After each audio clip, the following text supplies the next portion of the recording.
Good evening, everyone, and thanks again for joining. I want to speak tonight a little bit about right effort in our practice.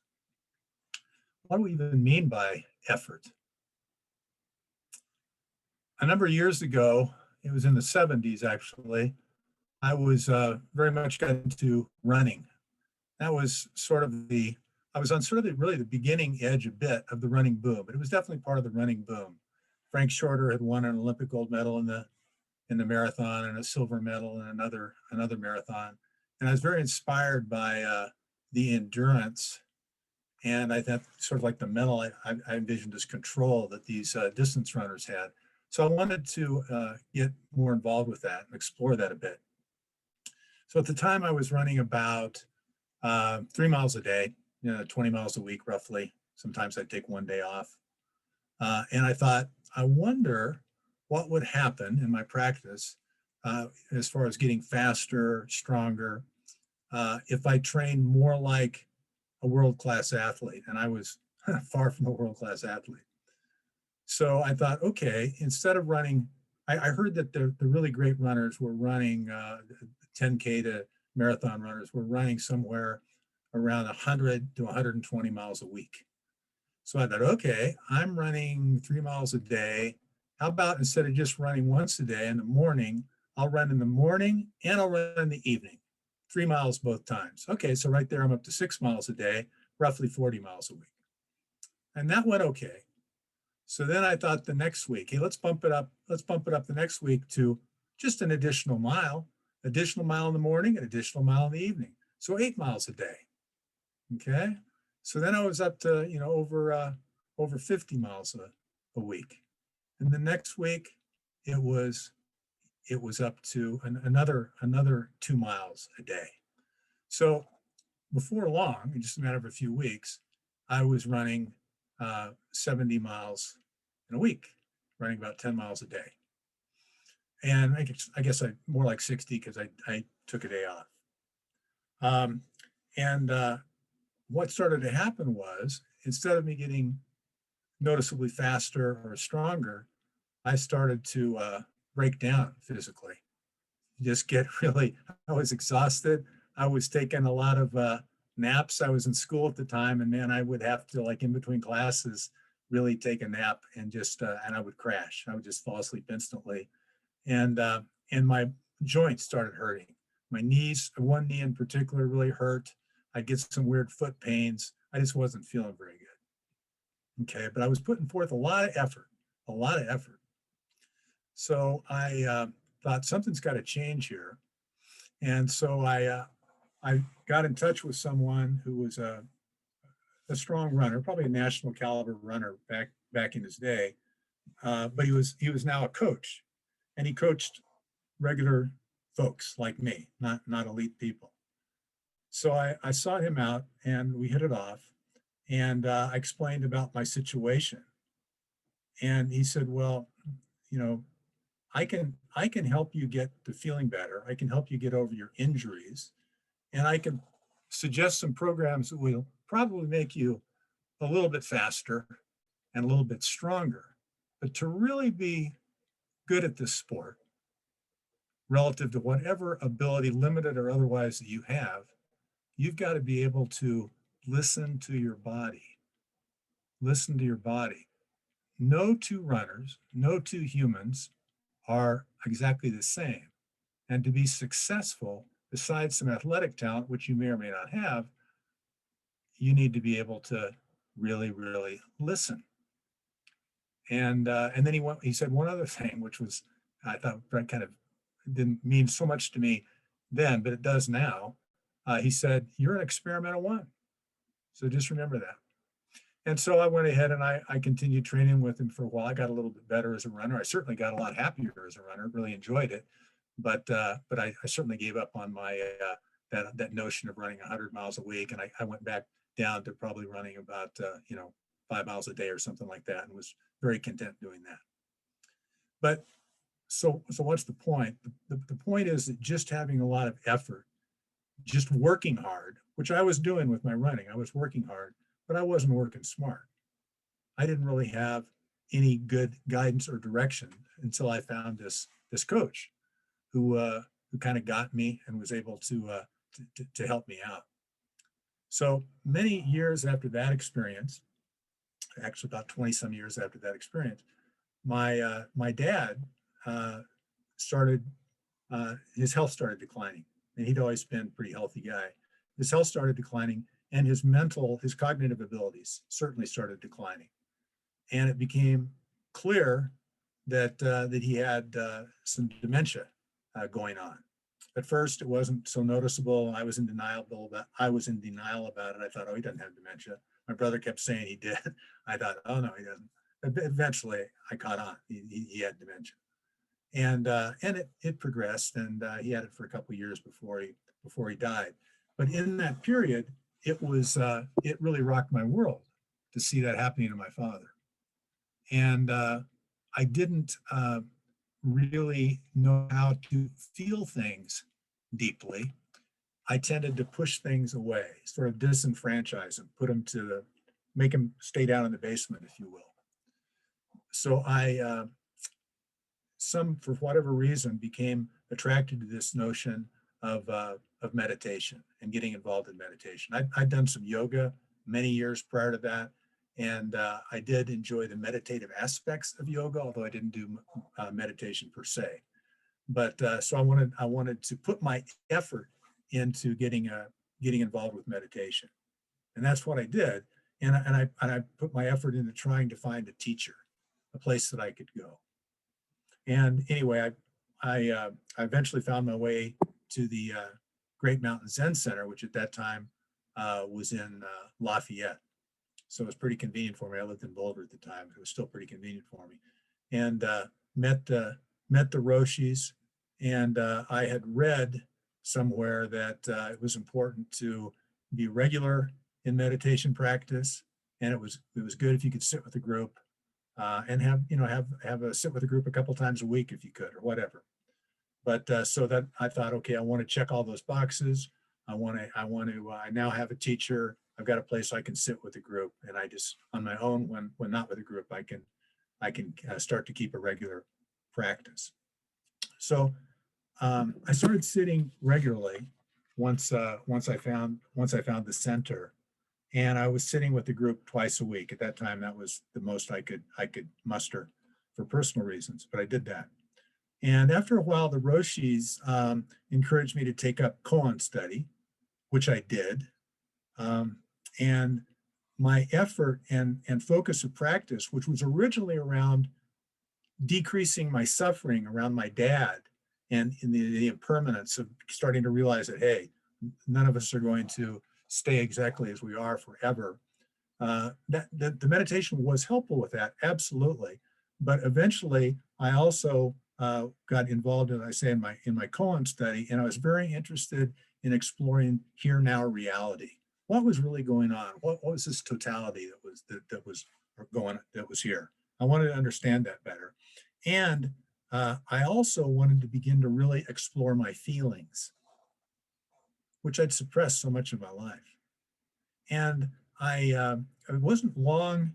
I don't know how long it was. Maybe it might have been a few years after I started coming to this center that the Roshis wrote this book, The Great Heart Way, which I'm sure many of you, I hope most of you, had a chance to read and reflect on. So I read that book, and I started to sit with some of those practices of that book, of really feeling things deeply, feeling what was going on again in my body, sort of like what that many years earlier that coach had told me I had to do as a runner even. But to really feel what was going on in my body, not push them away, again, not disenfranchise, not make them go down to the basement or pretend they're not there, but just let them be, not aggrandize them either. Just let them be, just hold them, observe them like that. And so I did that. I did that in my practice, even as I was doing koan study. I also did the Great Heart practice, and really trying to be able to feel, and still work on that. Obviously, I have a lot of work on that still to do for sure. But over the years, over time, I noticed that I was less interested on trying to just figure stuff out, right? Figure out who am I, what's going on, all that. Still had that interest, but it was less interested in that. I was just really enjoying sitting. I was just enjoying zazen. I just liked being on the cushion. I liked sitting with a group of people in close proximity. I liked talking to Sangha members. And I just started, something was happening, and I felt more open to things, and I really, really appreciated these things that the Sangha and the center and my teachers were offering.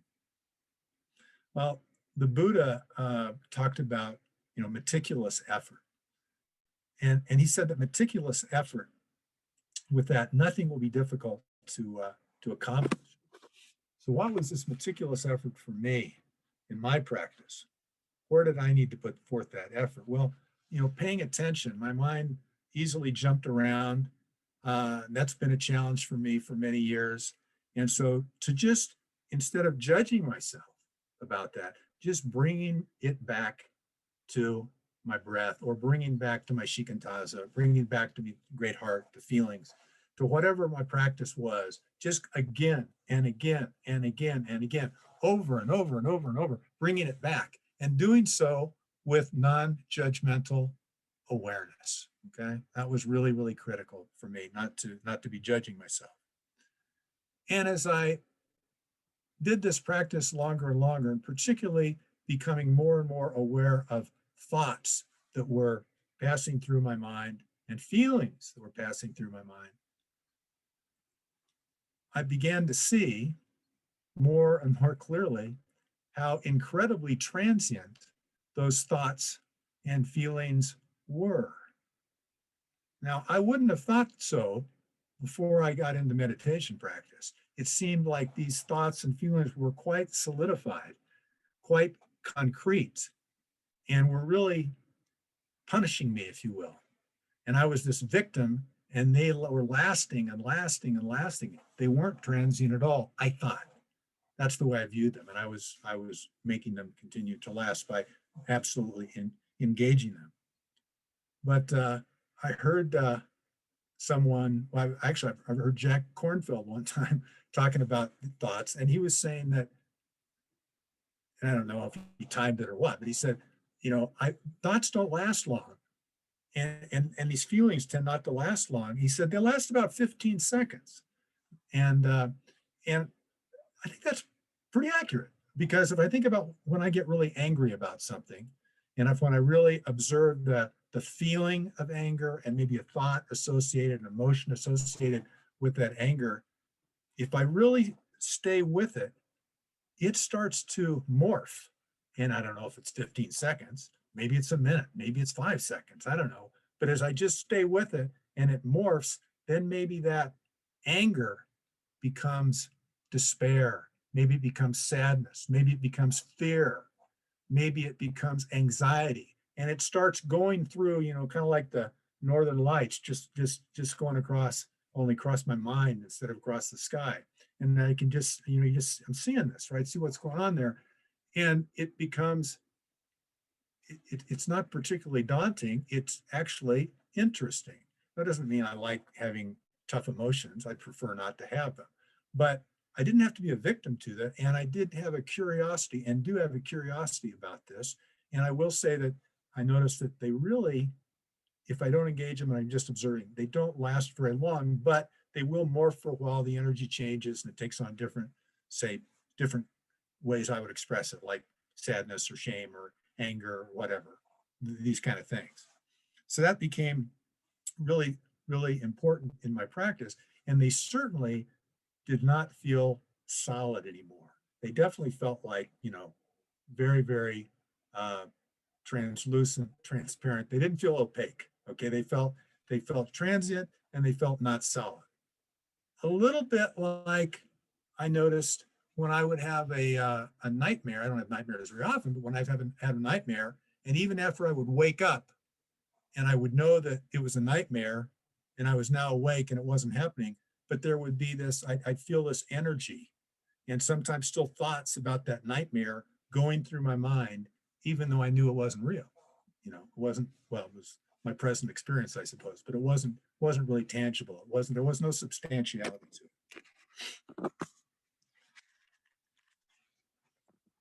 So I started, and still obviously very much focus on my effort on my life on the cushion for sure, but off the cushion as well. And in fact, off the cushion, I mean, if I sit for 2 hours a day, then I'm still spending 22 hours a day off the cushion. So I realized I wanted to be honoring those other 22 hours, and that was very important to me, and a big opportunity. And also that's setting the bar pretty high for me to be awake to that and alert to that for 22 hours a day. But it's a stretch target. Do the best I can, right? And also, as I was mentioning this a bit earlier, for me and my compassion and with some of the childhood challenges I had, being compassionate with myself was very, very important, very, very critical. So when I fall off and I don't have the ability to concentrate, or I get distracted, or I get off in fantasy land, which I do plenty of times, to then gently, when I notice that, come back, not judgmentally, just gently come on back, just over and over again, without judgment. And that brings up something that I've talked to other students about through the years. It's been very helpful to talk to them about this, and people who are much more senior than I. And that was about this notion of dry spots in practice, in their effort. And one of Joko's students, Ezra Baida, talks about this in a book. And he talks about these dry spots where he just didn't want to go to the Zendo. He didn't want to sit. He didn't want to focus. It was just like, I've had it, and almost to the point, I don't know if you ever did this, where he just was going to quit for a while. Okay. Well, I've known people people I have lots of respect for, that have had this issue with dry spots, and then they give up for a while. They'll give up their practice, take some time off, and then in many cases they come back and are extremely dedicated, focused practitioners. So that's something also that I think is can happen, and to a certain extent, I think we can all relate to that. But one thing I thought about with that is, if I did that and took that time off, where would I go? I mean, it's still this life. It's still just the way it is. I don't know how I can take time off from that. I guess I could not be here with you on Thursday nights, or I could not sit with a group or something, and even try to not sit, although that would seem very weird and uncomfortable to me. But I could do it, I suppose, for a while. But again, it gets to that point of like, I can't really have an escape here to get away from reality, I don't think. So anyway, more and more, I'm thinking about effort and right effort. It's really just, my practice is trying to open up more and more and more and more in each moment. I know we talk a lot about in the practice getting deeper and deeper and deeper, and that's another way certainly of dealing with it. But for me, that opening up, just like a flower, opening, and then opening more, always being able to open so much more and get away from my tendency to be a contracted state, the way I was for so many years growing up, to this kind of blossoming, this opening up like that. And when I do that, it's so transformative. And I say transformative, I guess it's what I really am, but it's something that I've occluded and buffered and ignored for a very long time before I found this practice. And with that, what I experience, which makes it so much that I want to just keep doing it and open more and more, is I just experience phenomenal love. And I'm talking about, just people that maybe I'll never see again, where I'm, at the convenience store, and buying a paper or something like that, and just feel, wow, I feel close to this individual, and just wanting to say something to them, maybe, whatever, or just appreciate their smile, or I can tell, whatever. I'm just, it's just great. I mean, just all kinds of things, whether it's the sentient beings that just seem so neat and fascinating, even when they're having a bad day or when I'm frustrated or whatever. Just being there at that moment, putting my effort there. That for me is right effort. Just opening up to that again and again. Doesn't mean I don't still get frustrated and have emotions and that, but that's all richness too, right? That's just I can just experience that. So that to me, for me, is this right effort. And for me also, I can say in my practice, this right effort as it's not a fixed thing that, okay, that's where I'm going to put my effort. And that was that way 20 years ago. And now my effort is the same. And it's not, it's just like we've all had the experience. You're sitting for 40 minutes on a cushion and it seems like no time at all. It's like no time. Maybe it felt like tops 5 minutes, but probably you can't even say it. It's just timeless. And then other times, it seems like it takes some real effort, concerted effort to be there for 40 minutes. It seems like, hey, when's the Jikido gonna ring the bell? So I think it's much like other things in life. Uh, these things are subject to condition and dependent upon condition and contextual. I want to close by just sharing a very well-known little a koan or quote from Layman Pong when talking about practice. He says, difficult, like trying to scatter 10 measures of sesame seed all over a tree. Easy, easy, Mrs. Pong said, like touching your feet to the ground when you get out of bed. Neither difficult nor easy, Ling Zhao said. That's their daughter, by the way. On the 100 grass tips, the great master's meaning. So, with our vows pointing the way, let's keep going.